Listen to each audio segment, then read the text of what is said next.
The Batman Mystery Club was a radio show produced in September of 1950. In this rare promo, Robin introduces Bruce Wayne, who is Batman, who told scary mystery stories, emphasizing that there is always a logical explanation for the supposedly supernatural. The single episode is titled The Monster of Dumfries Hall, and is told at 103rd meeting of the Mystery Club. The first part of the show has Batman explaining the solution to the previous story, with the second part having Batman adjourns the meeting before the Dumfries Hall mystery is explained.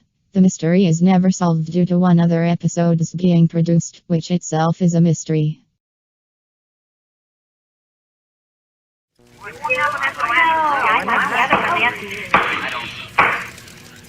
By virtue of the authority vested in me, I do hereby call to order the 103rd meeting of the Batman Mystery Club.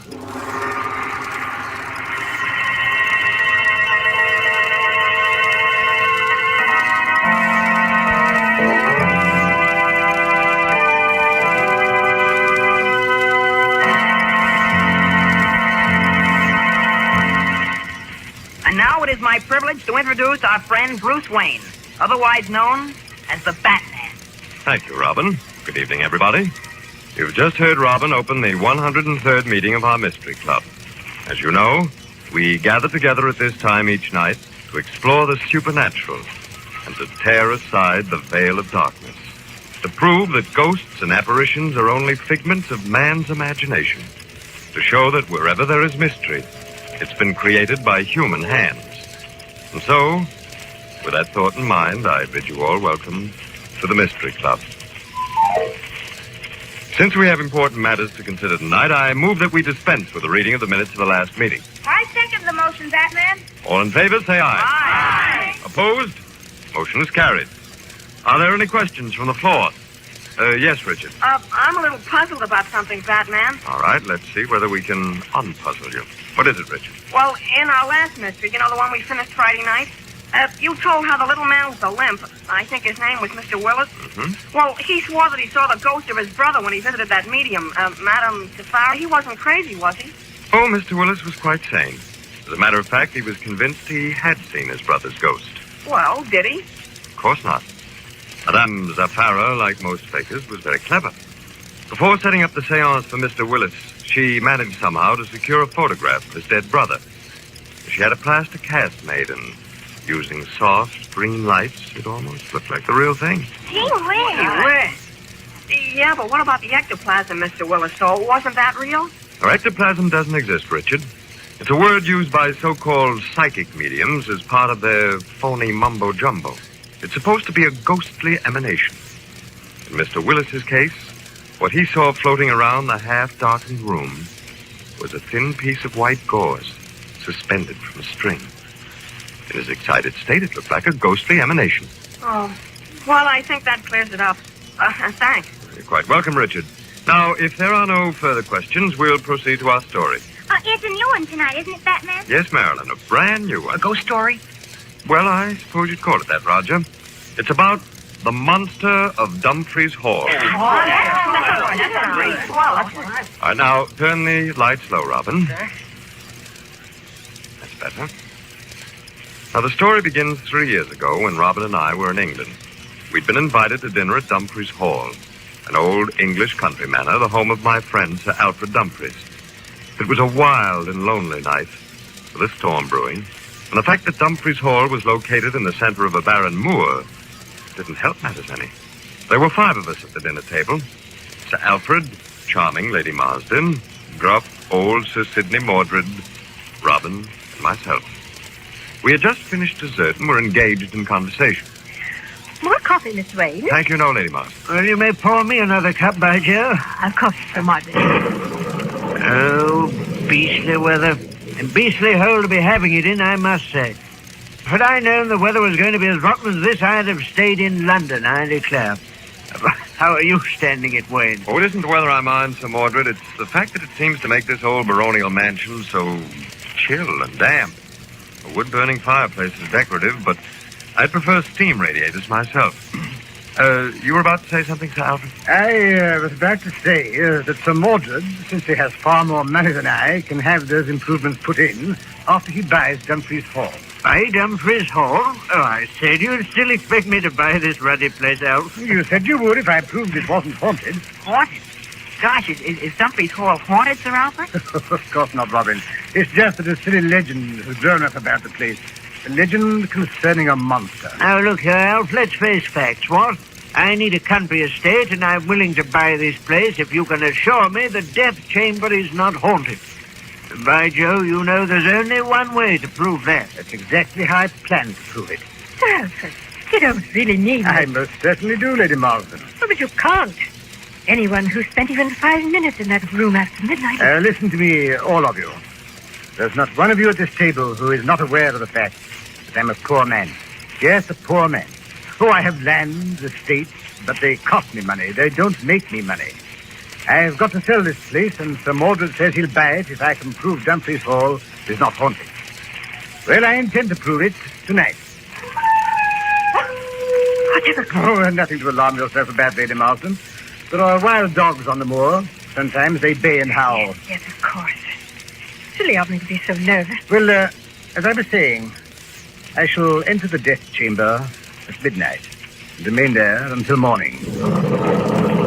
I shall prove that the legend has no foundation in fact. If you don't mind telling me, Sir Alfred, what exactly is the legend of this death chamber? I have only the vaguest idea. Of course I'll tell you, Bruce. There's a room in this house which has not been unlocked for over a century. No one has entered it in all that time. Why? Because the last 3 people who slept in it died under rather mysterious circumstances. They were found sickened by death into, shall we say, unpleasant shape. And you propose to enter that room tonight, alone? I do. If these people died, as you say they I did. don't say they did. The legend says it. Oh, I don't deny people have died in that room, but I'm convinced they died natural death.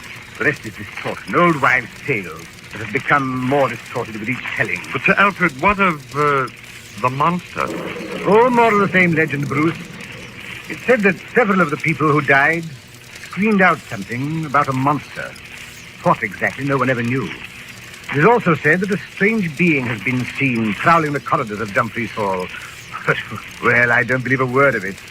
I shall prove tonight that the hall is not haunted. By Joe, Alf, you prove it, and I'll buy Dumfries at your own figure. I'll prove it. At midnight, I'll enter the so-called death chamber. We'll unlock the door together, I'll go in, and the rest of you can wait outside. And you may be sure I'll come out alive.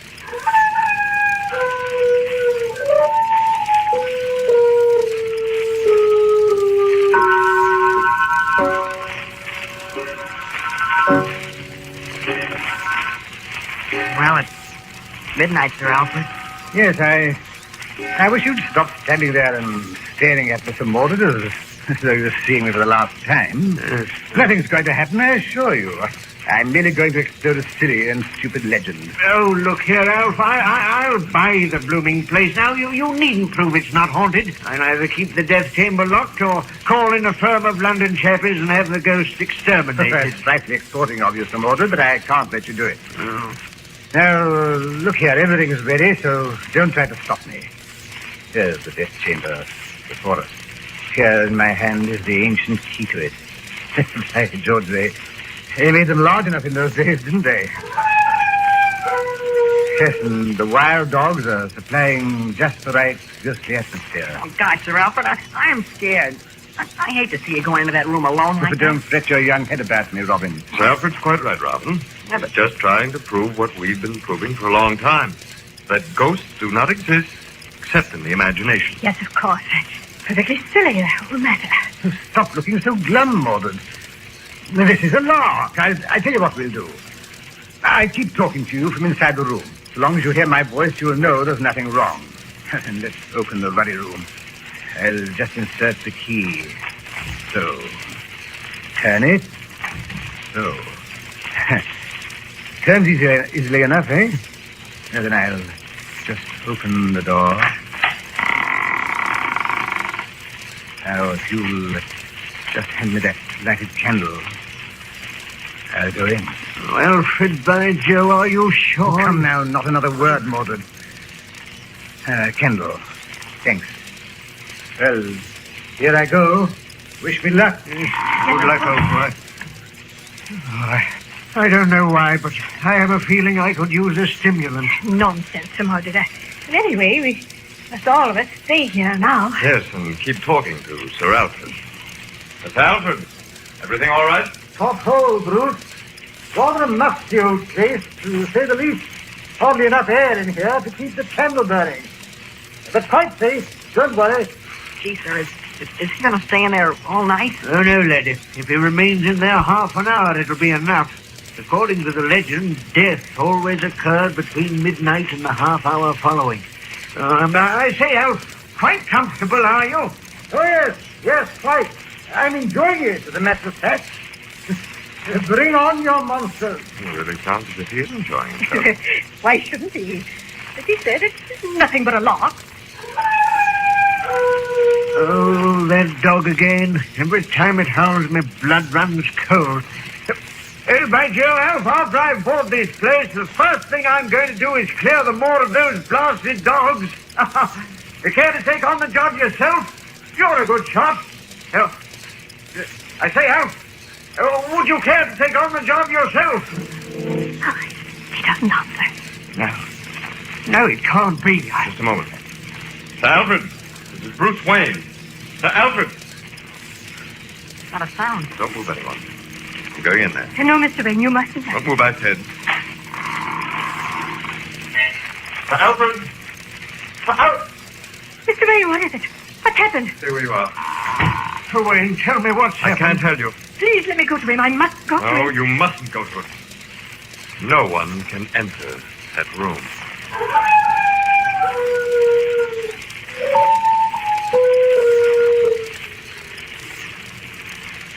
All right, Robin. Turn up the light.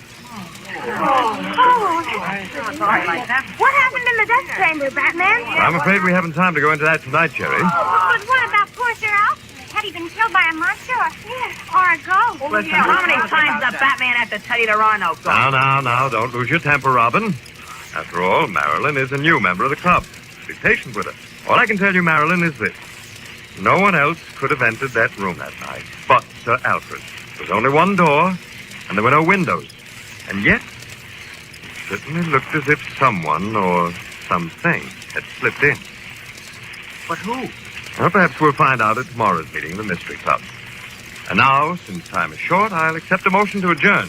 Well, I move that we adjourn. Second the motion. All in favor, say aye. Aye. Opposed? Motion is carried. Close the meeting, Robin. By virtue of the authority vested in me, I do hereby adjourn the 103rd meeting of the Batman Mystery Club. The 104th meeting will take place tomorrow night at the same time over the same station.